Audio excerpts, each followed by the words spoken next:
This is Patrick Ho, Senior Artist on PlanetSide 2. Today I'll be showing you a concept for the NC4X rifle scope. I typically start off with a round or two of thumbnail sketches to get a rough idea of what the scope should look like. In this instance, I'm also pulling in thumbnails from a sniper scope concept I did previously as a starting point. After several iterations, my art director and I decide the one we like and go with it. Traditionally, I would draft concepts like this by hand, but the use of 3D modeling and rendering have slowly found their way into my workflow. Here I'm using Maya to build a proxy model based on the thumbnail sketch we chose earlier. To save time, I bring a few sniper scope models I built previously and make use of their parts and pieces to help flesh out this design. You'll note that the NC rifle is popping in and out of the scene. It's there for reference so I know the scope will fit properly. This is also why creating a proxy model at this point can be very valuable. It lets me know whether my design is working or not just from an aesthetic standpoint, but also from a functionality standpoint.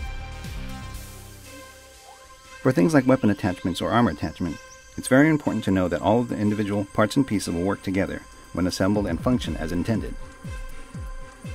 3D really helps me to figure these things out early on, and it allows me to make fixes immediately. This also takes the guesswork away from the artist executing the final in-game models. In the end, they are supplied with a very tight concept and a proxy model for reference. On a side note, for those in school thinking to get into concept art, games, or art in general, the use of 3D shouldn't be replaced for working knowledge of perspective. Knowledge of perspective helps me to visualize and understand 3D space and creating something out of nothing. After the proxy model is finished, I use Maya's mental ray to render out a few images of the model. They depict light and shadow information as well as surface materials like a brushed metal. I composite all of these images in Photoshop for a final detail pass. Rendering this image by hand can be very labor intensive, especially if you're going for realism. Making use of the rendering software helps to save time. For the final pass, I'll add some color and texture.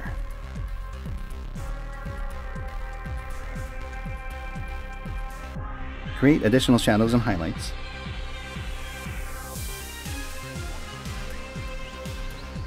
Add some paint chips and wear.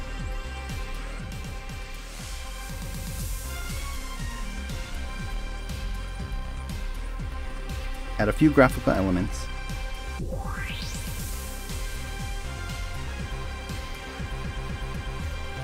Then I compose the final image. And I'm done. This has been Patrick Ho for Sony Online Entertainment. Be sure to check out PlanetSide 2 at planetside2.com. Thanks for watching.